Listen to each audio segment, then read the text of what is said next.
Cermati ini negara ya sudah pada kondisi yang sakitnya parah ya, Bu.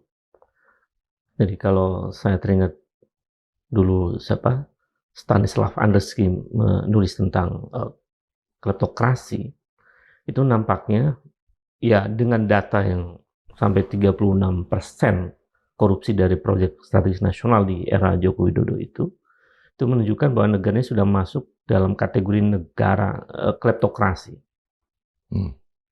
Meminjam istilahnya Andrewski, satu kekuasaan yang isinya ya banyak para maling begitu. Mungkin tidak semuanya, tapi banyak para maling isinya. Karena 36% bayangkan, dulu di zaman Orde Baru pernah diduga kuat 30% dari APBN ya oleh Pak Asmitro ya. Saya kira kalau sekarang angkanya 36% itu jauh lebih parah dibanding era Orde Baru.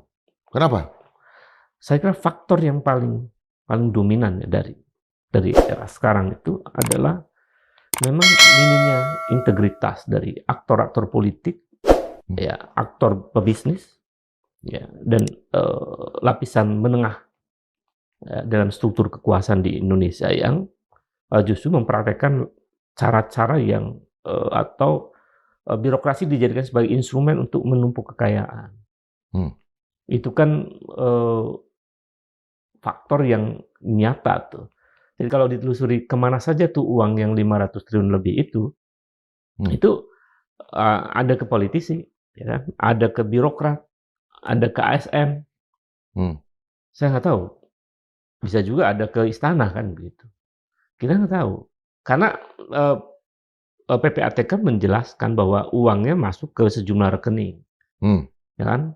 Yang terindikasi itu orang-orang bagian dari negara, kan? Ada yang politisi, ada yang pebisnis dan lain-lain, atau mereka yang disebut dengan broker dan lain-lain.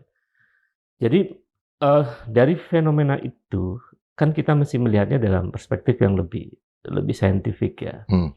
Saya lihat ya, jadi saya teringat ini bukunya Seduction Alatas ya, The Sociology of Corruption ya. Itu kan menjelaskan bahwa salah satu faktor kemudian korupsi itu tumbuh subur ketika dalam konteks negara ya, ketika kebijakan-kebijakan negara yang menyangkut uang besar itu ada ruang tersembunyi di situ. Jadi ada semacam sesuatu yang dirahasiakan dalam proses-proses transaksi, dalam proses pengambilan keputusan.